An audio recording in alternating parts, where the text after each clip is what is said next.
like, this is nothing. I'm getting paid pennies over here, you know? And what irritated me is I saw the money. Like, there were people in the same company, same industry, making like dream income for me. And I was like, the issue is not the process, it's not the leads, it's not this or that. It's me. It has to be me.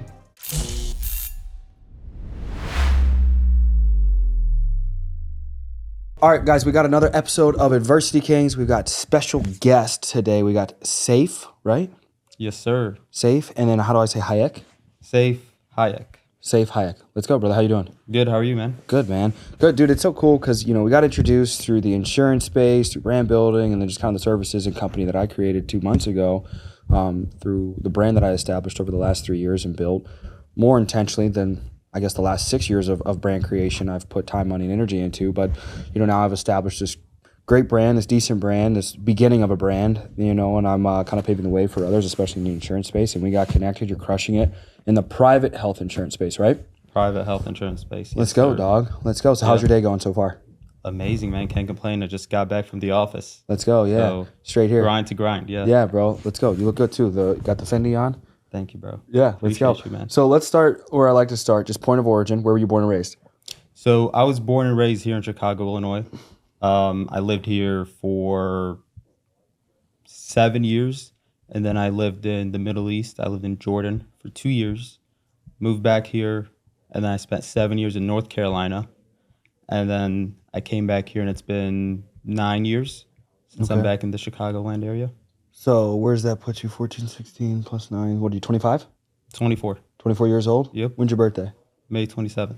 Let's go, dude. And then, so what about your parents? Where were they born and raised? So they were born in the Middle East. Okay. Jordan, Palestine. And then who have you been closest with growing up your entire life? Closest, I think I've been fortunate enough to have a healthy family. I've been close to both, really. I don't know. Yeah, I don't want to get in any trouble. Yeah, man. What about siblings? Siblings, we got 2 boys, 2 girls. So I got I'm the oldest out of 4. My younger brother, he's 17 right now, and I got 2 little sisters. The youngest one is 9. Okay. So we got a 15-year age gap. Yeah. Okay. And then what was growing up for you like?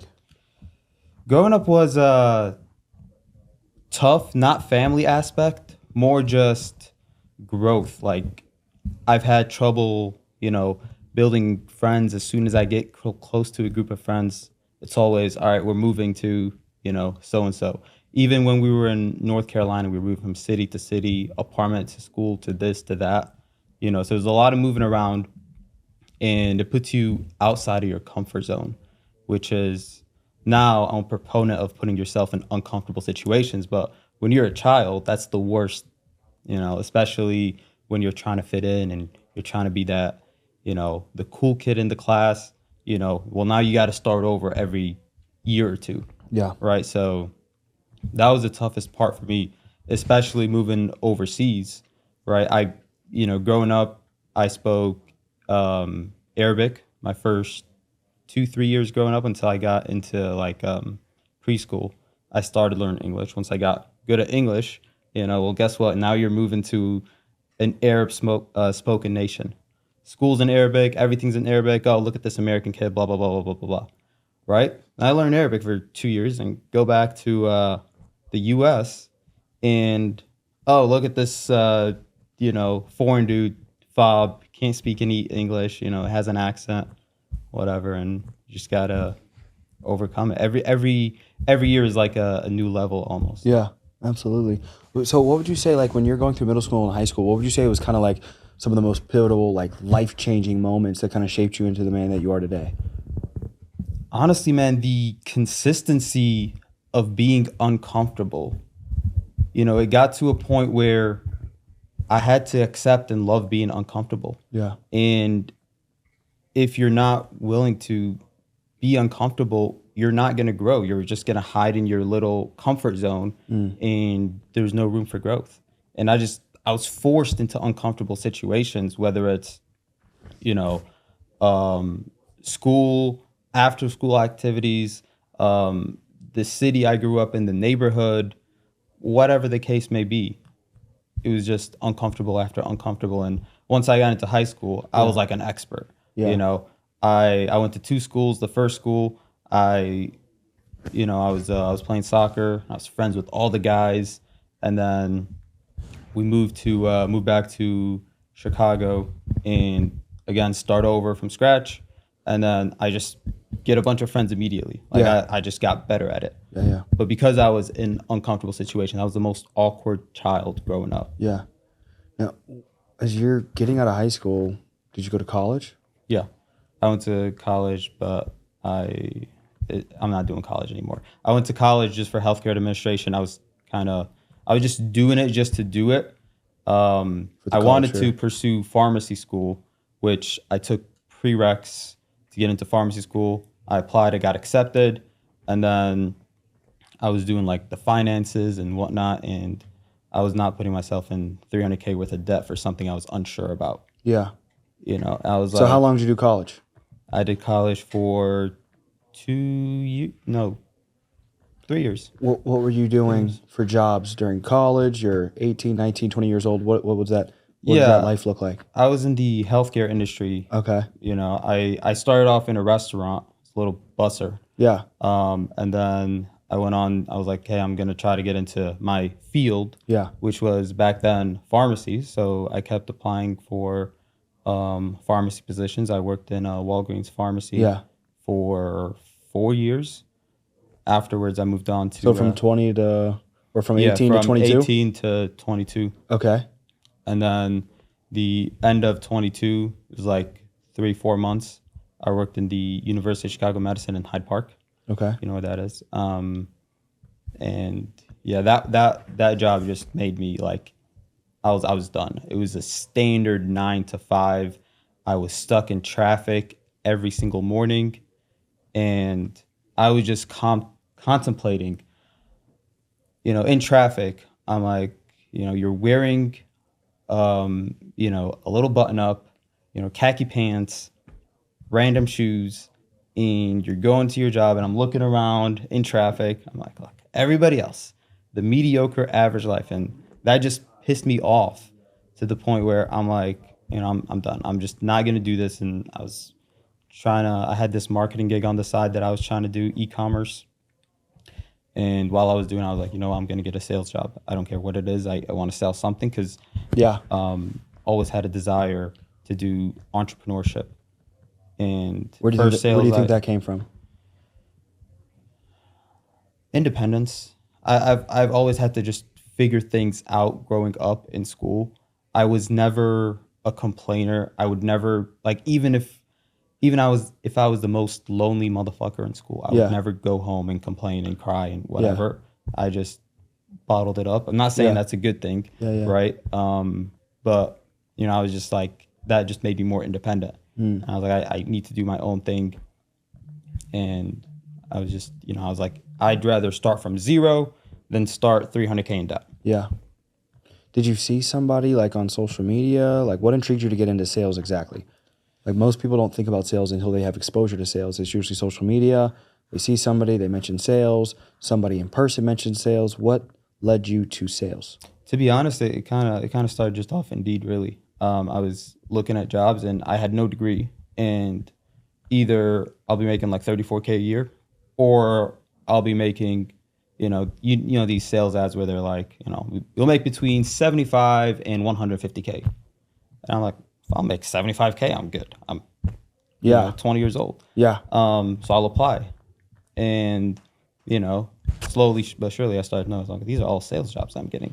So then I started, and I'm more of I started watching YouTube videos about like sales, and I don't recall who exactly was the first. I know one of the big ones was Patrick Bet-Davis. Mm-hmm. That was the first person I remember his name for sure. Talking about sales and you know, growing a team, recruiting. I met him a month or two ago. Yeah. How is he? Cool. Yeah, he's a good dude. Awesome. I've been watching a lot of his content. Yeah. Last probably year, 2 years, I've been watching his content, read a couple of his books. He's cool. Yeah, and as soon as I got into leadership, I was watching it like a morning routine. Patrick Bet-Davis. Yeah, I'm supposed to be meeting him later again this month. Awesome, man. Yeah. epic. Yeah. So you met Patrick David. You started watching, or you listen to Patrick David. You're watching his content. You're studying sales. You're applying for sales. Where's it go now? After that, as soon as, and it's kind of funny how I got hired because I was driving to my interview, and I was supposed to be there on time. I get pulled over, for swerving or whatever. I get pulled over, and then now I'm 30 minutes late to the interview. I'm like, fuck, dude, this is gonna look bad. I'm probably not gonna get the job. Yeah, yeah. But I'm on my way. I mean, the best decision on the chessboard is to just get there instead of turning back. So I go in, and they actually take me in, and I get the job. I was the only person in the room who got the job, and first couple months completely sucked. I was the worst salesman. I was used to, winging stuff, whether it was because I was working hourly jobs. Whether you put in effort or you don't, Yeah, you get paid the same. You're getting paid the same. Yeah. You're not getting paid your worth. Yeah. Right? It's actually, I heard this one thing the other day. I don't remember who said it, but if you're working an hourly paid job, it is impossible to get paid your worth because the only reason they hired you in the first place at an hourly rate is because it's profitable for them. Yeah. So it's less than it's actually worth, even if it's, $100 an hour. Yeah, facts. When I got into this private health insurance, right? Was that your first sales job? First sales job Okay. ever. I've had no sales experience before. Okay. And I started June of 2022. So I've just completed my 2 years. Wow. And first 4 months, I would say, completely sucked. I was, they give you a schedule, and I wouldn't really commit to a schedule. I start at 8, I would show up 8:30, 9 o'clock. As soon as, I find a chance to leave, I'll leave. I'm just staring at the clock. I'm not, if somebody gives me an objection on the phone, if I don't feel like overcoming it, I'll hang up the phone onto the next lead, right? I was just winging it. I was just waiting for the lucky lead, and you'll occasionally get it, but if you're relying on lucky leads, you're not going to make shit for sales. That's what separates an average salesman versus a top 1%. Yeah. And I was looking back at my paychecks 3 to 4 months in, and I was like, okay, I've been working on average 60, sometimes 70 hours a week, and I was bringing home, like, I think I bought home, it was right under $3,000 in more than 3 months. And I was like, dude, this is dog shit. Like, this is nothing. I'm getting paid pennies over here, And what irritated me is I saw the money. Like, there were people in the same company, same industry, making like dream income for me. And I was like, the issue is not the process, it's not the leads, it's not this or that. It's me. It has to be me.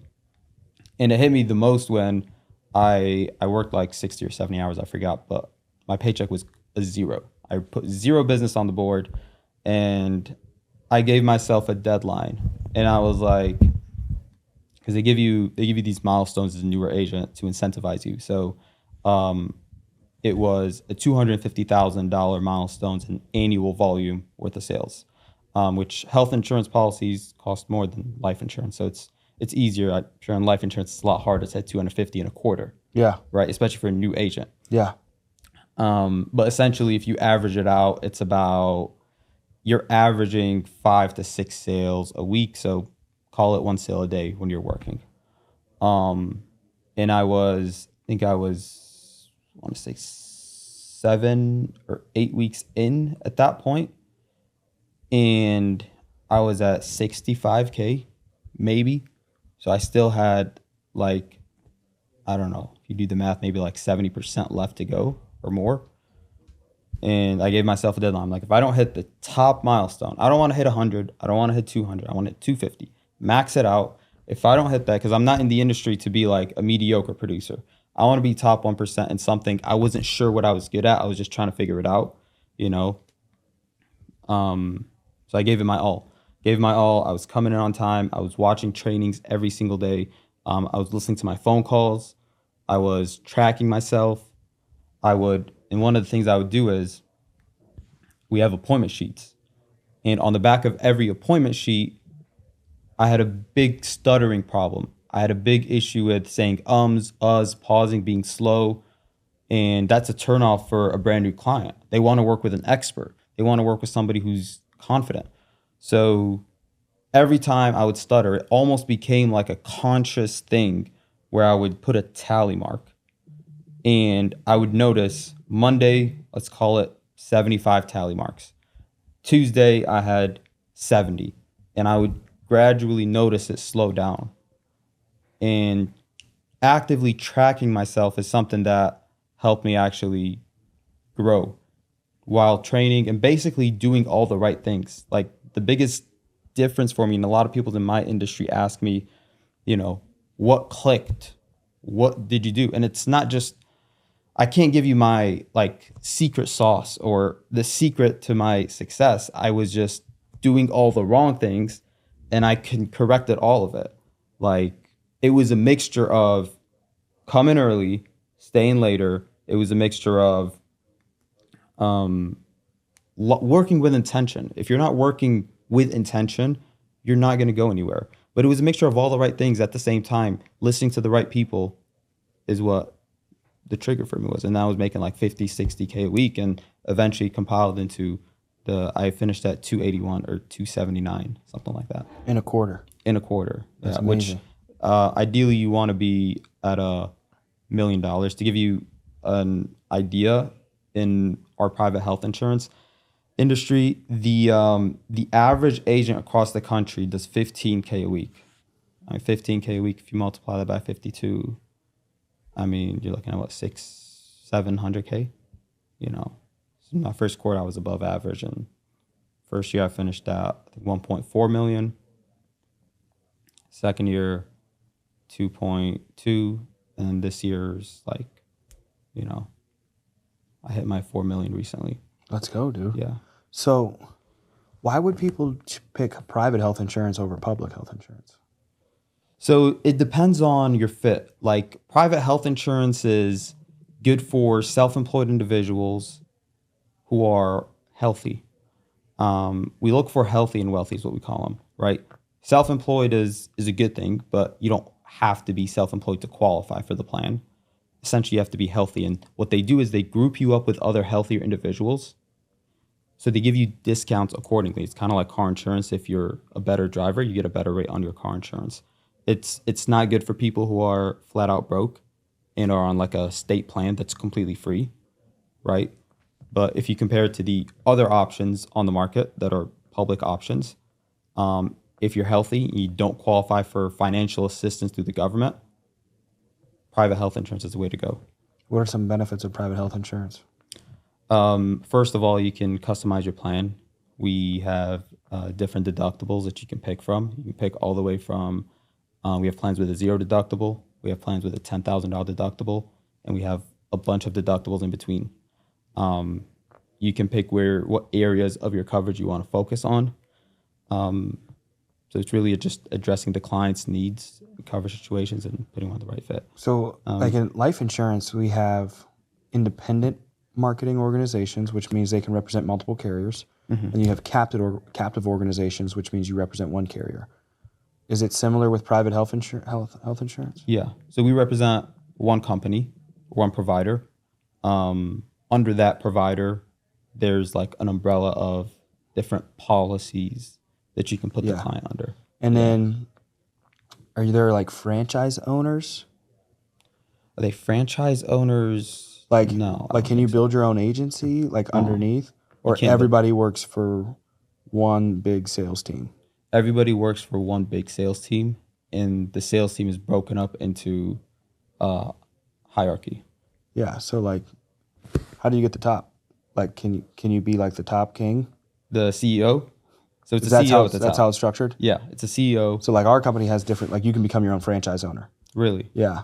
So like we're captive, but like so you're an agency owner, I know that. Yes. Yeah. So like everybody can go be an agency owner. You have to qualify. Right. You know what I mean? But like you buy the leads, you pay for the office space. So essentially you're generating more revenue, you get a larger percentage, and you get a percentage off of the entire sales force, as opposed to like hierarchy wise, you only get a percentage off of like the people that you brought in. Okay. But the company still gets a percentage, no? Yeah. Okay. Yeah. It's just built like a franchise. Yeah, it's built like a franchise, but Yeah. I feel like it's similar because you can also build your own office. Yeah. You can build your own sales team. To qualify, there's certain qualifications that you need to meet. Yeah. And you have to buy the leads. You have to recruit. And So you buy the leads now, you recruit, you're building out your own infrastructure, your own business. Correct. Right? Yes. Okay, cool. So why would somebody want to come sell private health insurance? That's a good question. Private health insurance, what I feel like separates it is there's urgency for it. You can build urgency in any, anything you're selling really. If you're good enough, you can build urgency anywhere. But I feel like it's a lot easier to build urgency in health insurance because most of the clients we talk to are clients who know they're losing their plan by a certain date. For example, people who are switching jobs. I'm losing my employer plan by X date and I don't have anything until this date. Or I'm going self-employed by this date, So once you've been doing it for a while, you just have a pipeline of people. This person needs coverage by this date, that date, And the kids is a big aspect, especially if it's a family, right? Kids is a big aspect because every kid goes to the doctor. Okay.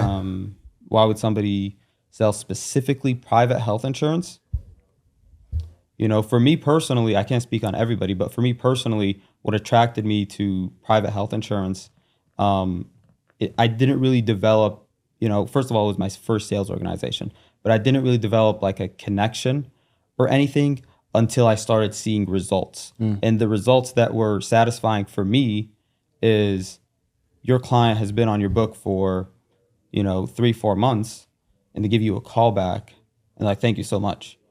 We just went to the doctor. That's so much better. We were screwed over before, and you're amazing. And that's the best you could do. Like you just what's the top income earner make? Top income earner makes.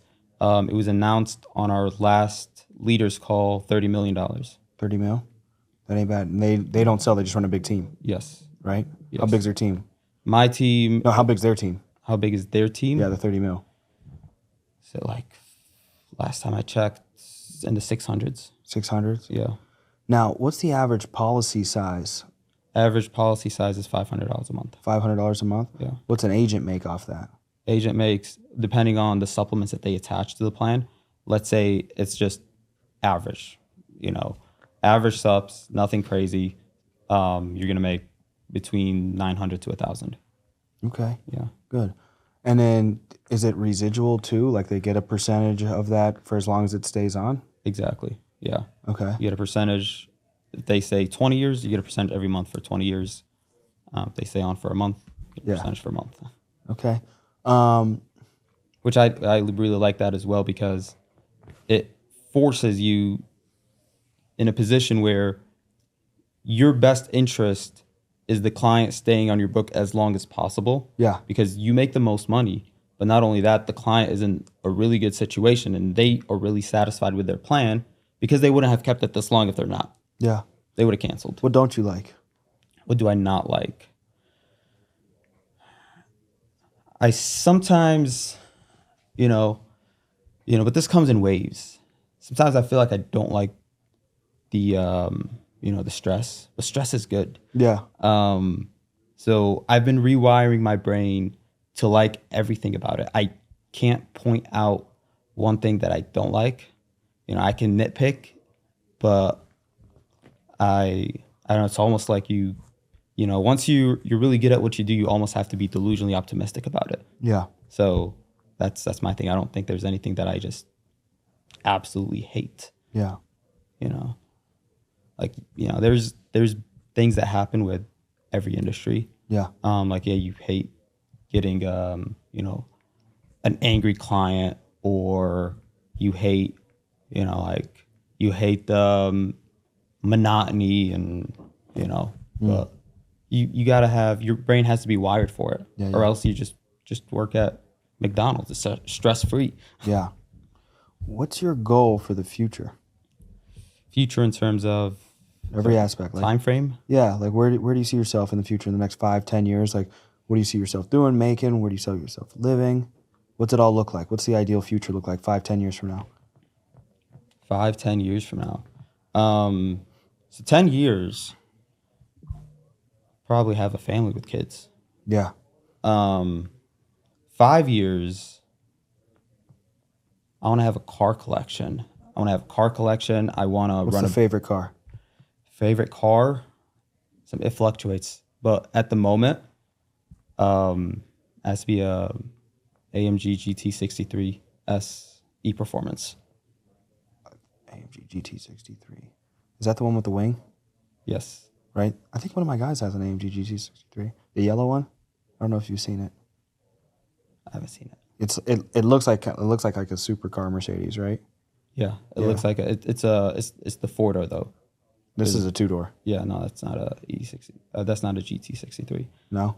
This is a 2-door. Yeah. It's got a big wing on it. It's a Mercedes. 2-door. It's an AMG 63 something. I don't know what the fuck it is. It's That's something, sweet, though. man. Yeah, that's sweet. So what else? Yeah. And then I want to be completely financially free. I want to, I want to be the person who people rely on. The man. Especially family. Yeah, Yeah. the man, basically. Yeah. And because here's one of the things that I feel like drives me the most.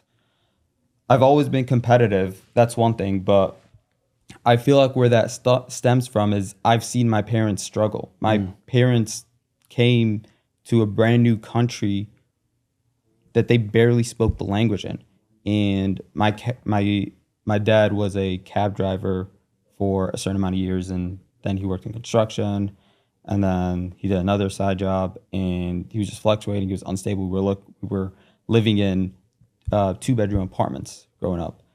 And the only reason we went out to North Carolina because he continued his education. He did his master's, did his PhD, and I seen him come from absolutely nothing, and I was a part of the struggle. Yeah.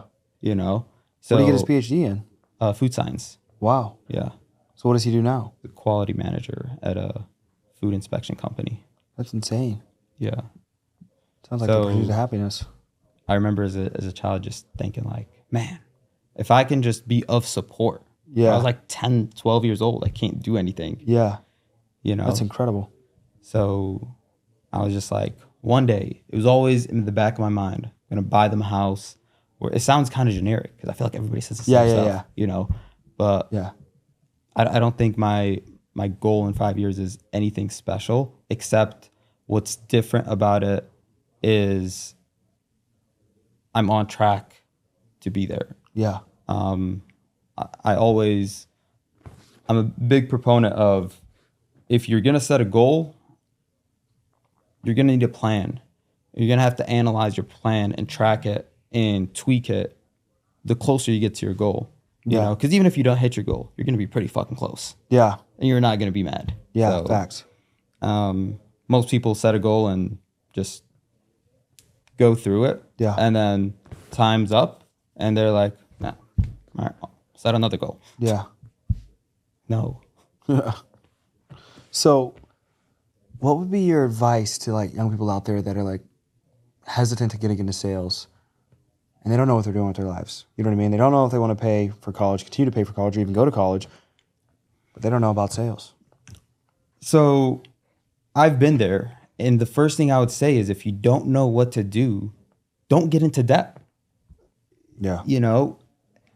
At least work at whether it's a regular job or get educated on something. Start watching. You can start off with YouTube. Everybody watches YouTube, but most people don't watch things that are going to help them. Watch educational stuff. You're slowly going to start picking up on certain industries. You're going to be attracted to more industries slowly. It might be the car industry. It might be insurance. It might be marketing. It can be anything. There are so many ways of making money. It's insane, dude. Yeah. Like it's hard to have a big stream of income or asking for financial advice because everyone's going to tell you make money a different way. Yeah. You get lost. You're like, fuck, where do I start? But you have to do your own research and find something that's going to attract you. You have to commit to it. You know, if you want to be a dentist, amazing. You know, but it's not for everybody. Don't just go into it because your friends are doing it, or you're pressured, or you're scared of being a nobody. Yes. You Facts. know. Facts. Dude, what else is on your mind as we wrap up? I think we're almost 30. What are we in? 30, 35 minutes in? Almost. What else is on your mind before we wrap up Gee, and kind man, of this point feels people like in 10 your minutes in. I know. Yeah. That's how we move, dog. That's how we move.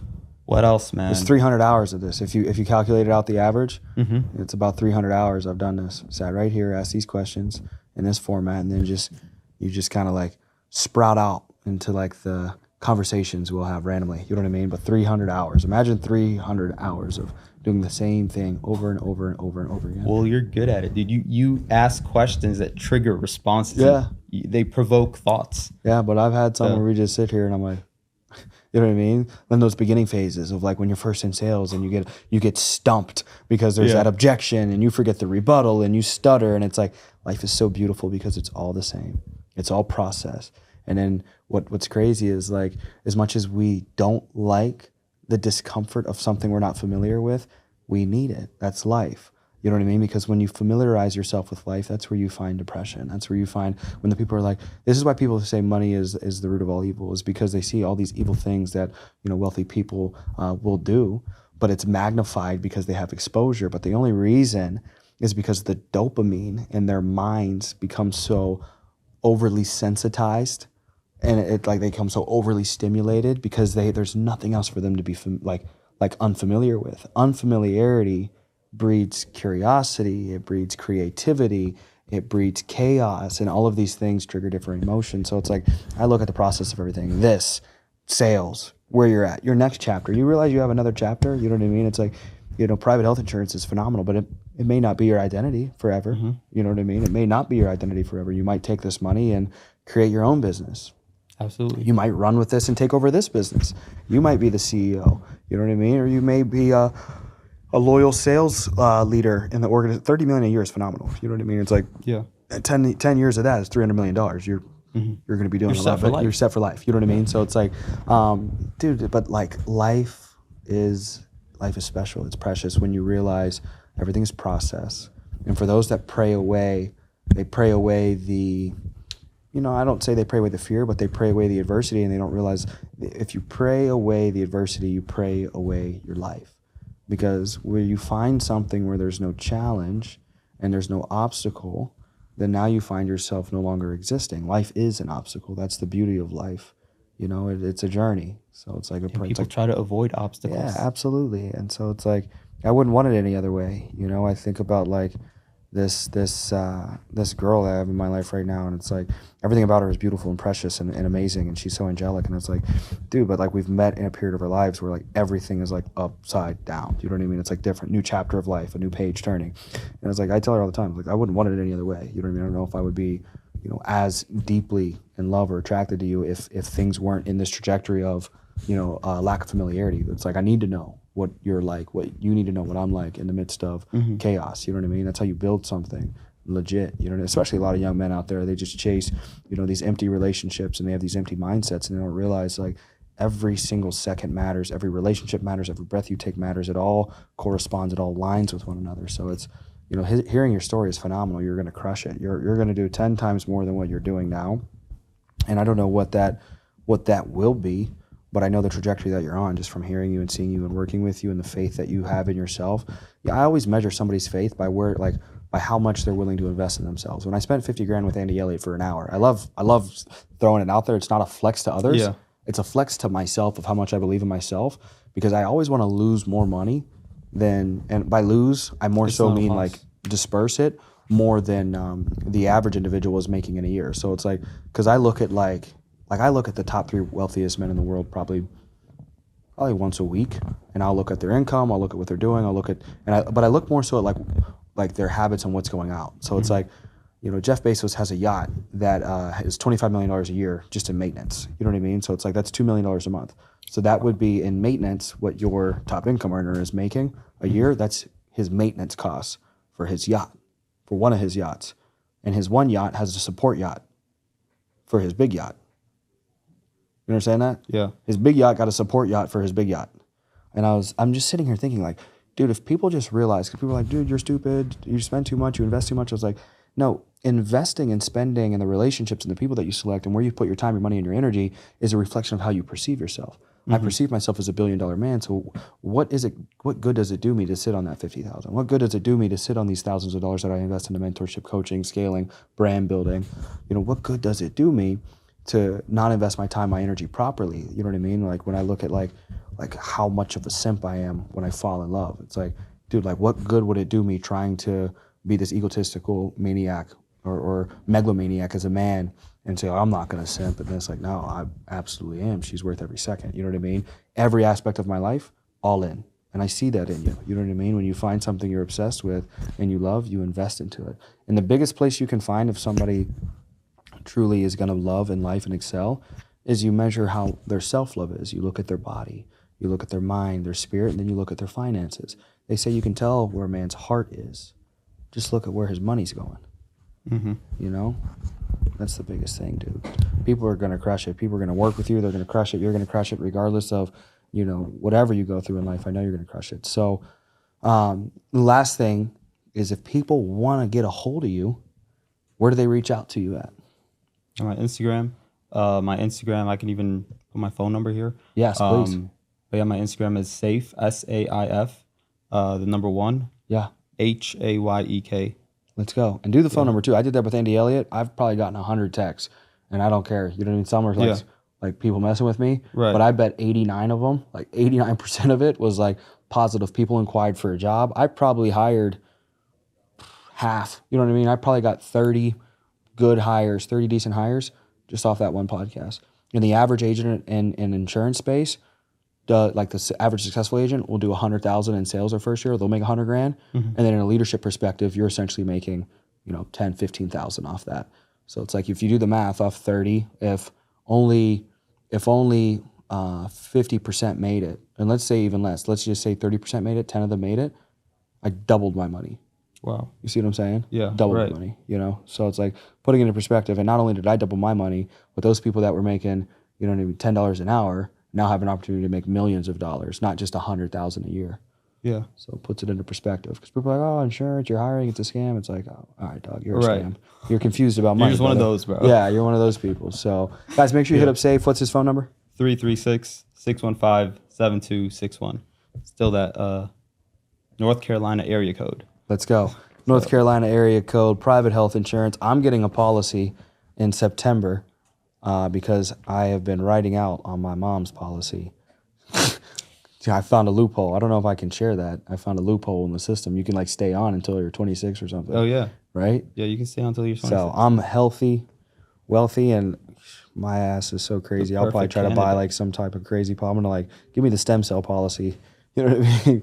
Give me the Hulk policy, whatever. I've heard Patrick David in a podcast, he said that he does full body scans, you know what I mean, to kind of expedite the medical checkups. And they scan everything, you know what I mean? They scan your internal, your external, just to see if you have anything. So, I don't know if you would have any recommendations on that. That's probably more of a doctor recommendation. That is more. But that's kind of what I'm looking to do. Yeah. So tell her we're finishing up. But this was fire, dude. Dude, I'll get that information for you. I got doctor buddies now. Yeah. With the insurance industry, so yeah, I'll get you all that information. Yeah, dude. So I think I'm excited because you mark it in your calendar because you know how buyers are. We won't mark it until you hit me up. So 9/25 is my birthday. So You'll turn 26. Yeah, 26. Awesome. So you'll probably 25th. Lose your plan at the end of the month. Yeah. Yeah, so make sure I'm in there October 1st. October 1st, that's your effective Just in case date. I broke a toe, something like that. Let's go, guys. Adversity Kings. Another episode. We're in. Like, share, subscribe. Send it out there. Peace.